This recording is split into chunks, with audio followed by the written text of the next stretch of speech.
Cardinal. Didn't start yet. You Yeah, have it to wait. did.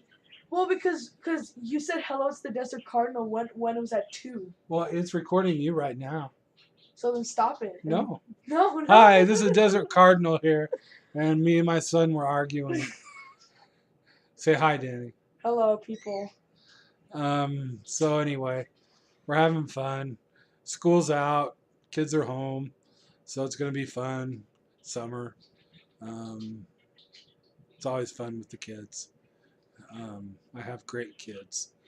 They're just outstanding. My son that you just heard, he got a outstanding math award, math student award, an outstanding science award, and AB honor roll too. So for the whole year. So that's really good, and I'm really proud of him.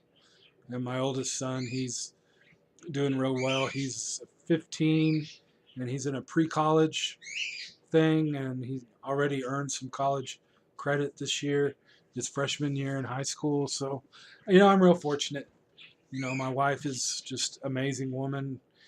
She supports me. I have a lot of good things to be really grateful for, and um, I just met with my mental health care worker.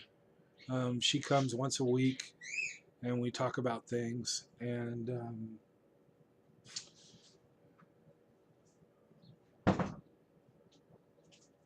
Um, and we talked about knowing your limits. And I wanted to talk about that right now. You can say hi, David. Say hi. Hi. Aloud. Hi. That was my other son, David. The one I told you about that's in the pre-college thing.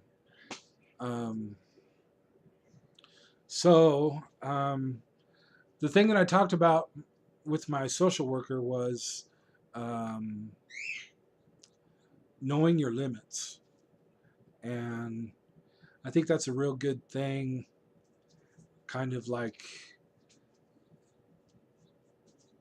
like a topic to talk about when it comes to mental health and mental illness and just life in general, because, you got to know what you're capable of doing and what you're not capable of doing. And you got to know what your limits are, and you got to be able to set boundaries, so that, yeah, you know what, I can do this, but I can't do that.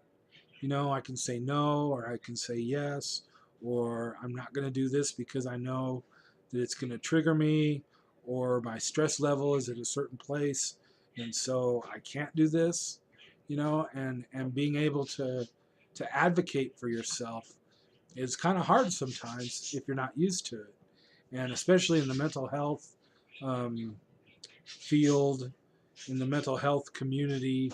Um, Treatment wise, medically speaking, you have to put your foot down sometimes with these doctors and say, no, you know what, I'm not going to take that medicine. I can't. I've tried stuff like it before, and it's caused me to, you know, have this kind of side effect or whatever. I mean, because ultimately, you're the one that's going to take the meds. You're the one that's going to suffer the side effects. You're the one that's going to have to deal with everything that comes along with, you know, being on medication and, doing this and doing that. And so, uh, when my social worker right now said, know your limits, it was like a light went off in my head. And I was like, yeah, you know what? That's a lot of what's been going on too with me physically as well as mentally. And tomorrow I'm going into surgery on my heart. Um, it's considered a surgical procedure, but it's really outpatient. They go in through both arteries, through your groin and into your heart, and they map your heart out on a computer, and they uh,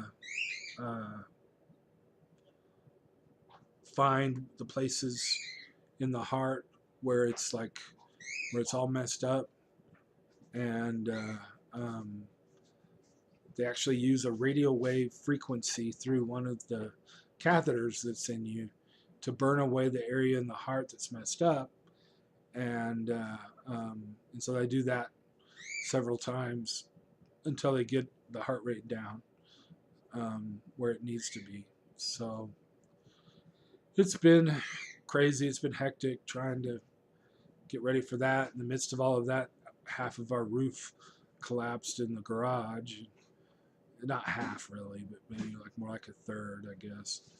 Um, and it's a big mess. And so, um,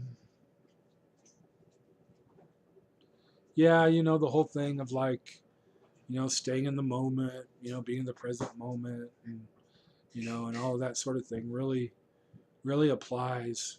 Just enjoying enjoying the time, that I have with my kids during the summer, and and I'm scared about tomorrow, and anytime you're dealing with the heart, it's a serious issue.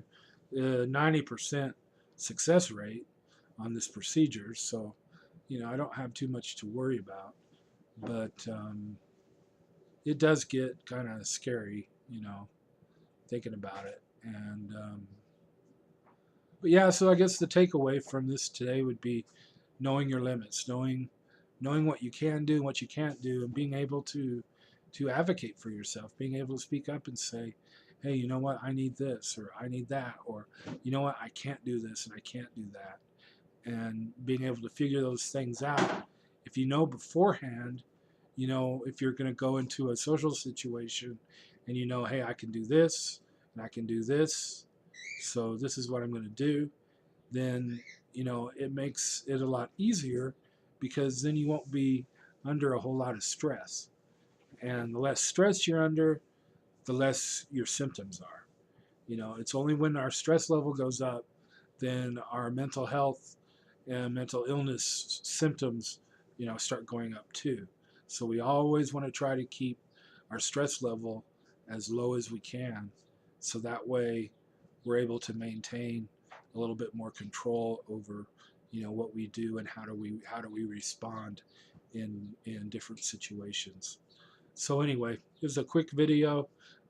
Thank you very much, and I will video you next time after I have my procedure.